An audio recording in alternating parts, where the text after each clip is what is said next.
ដោយសារតែខ្ញុំខំមិត្តភ័ក្តិរបស់ខ្ញុំទៅធ្វើឲ្យខ្ញុំចូលបន្ទប់ ICU មានអីគេអេជីស៊ីឆាប់ទិញភួយចេញកុំរើខ្ញុំវិលមកណាអើយគាត់តែប៉ុណ្ណឹងសោះ ចឹងទៅអេយាយអេយាយអញកុំធ្វើពុតអីសោះយាយអាឡូលោកគ្រូពេទ្យពលគ្រាន់តែផាមួយសមមិនក៏ដល់ថ្នាក់ហ្នឹងមិនក៏មិនអាចក្នុងផោមានផ្ទុកសារធាតុស៊ុលហ្វូអ៊ីដ្រូសែនទោះបីជាកំហាប់ទាបក៏ដោយបើស្រូបច្រើនពេកអាចនឹងពុលសុំទៅផងយាយមកពីខ្ញុំលេងសើចនឹងឯងខ្ញុំសន្យាថាជប់លេងបែបនេះទៀតទេមិនអីទេខ្ញុំមិនអីទេតែលោកក្រឯងត្រូវចាំរបស់ជាច្រើនក្នុងជីវិតមិនត្រូវហិតប្រេះផ្ដាំនោះទេកាលពីមុនខ្ញុំមានមិត្តរួមការងារម្នាក់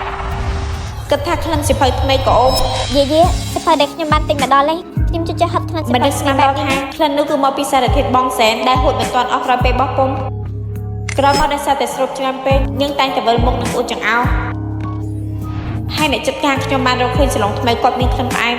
សាឡុងថ្មីខ្ញុំមានក្លិនផ្អែមណាដូចគេបាញ់ទឹកអប់អញ្ចឹងមិននឹកស្មានថាម្ចាស់ហាងបាញ់ទឹកអប់ដើម្បីងាយស្រួលលក់មិននឹកស្មានថាក្លិនផ្អែមដែលភាចេញពីគ្រឿងសង្ហារិមថ្មីគឺដោយសារតែកំហាប់បងសែងខ្ពស់ពេកទីបំផុតស្រូបចូលច្រើនពេកក៏កើតជាជំងឺមហារីកឈាម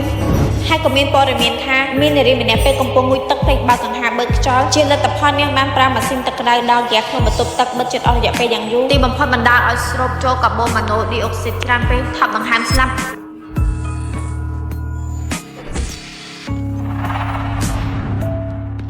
ពិតជាគួរឲ្យខ្លាចណាស់មែនទេដូច្នេះយើងត្រូវតែប្រយ័ត្នឲ្យបានច្រើនរៀបចំឲ្យបានទៅយើងទៅផ្ទះវិញបានយាយចាំខ្ញុំលាងបន្ទប់ទឹកហើយចាំយើងទៅញ៉ាំអីនៅក្រៅអេឈីស៊ីទឹក84នឹងទៅលាងបង្គន់មិនអាចក្រាចូលគ្នាបានទេយាយមានរឿងអីទឹកសម្លាប់មេរោគ84និងទឹកលាងបង្គន់លាយជាមួយគ្នានឹងបង្កើតជាឧស្ម័នក្លរីនដែលមានជាតិពុលខ្ពស់អាចបង្កើតជាផ្សែងសក្រាស់បើខ្ញុំចូលយឺតបន្តិចអាចបង្កើតជាពុលទេ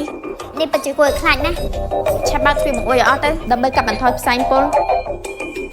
ក្រៅរំលឹកកុំឲ្យក្លិនផ្នែកសុខភាពអ្នកឲ្យសោះ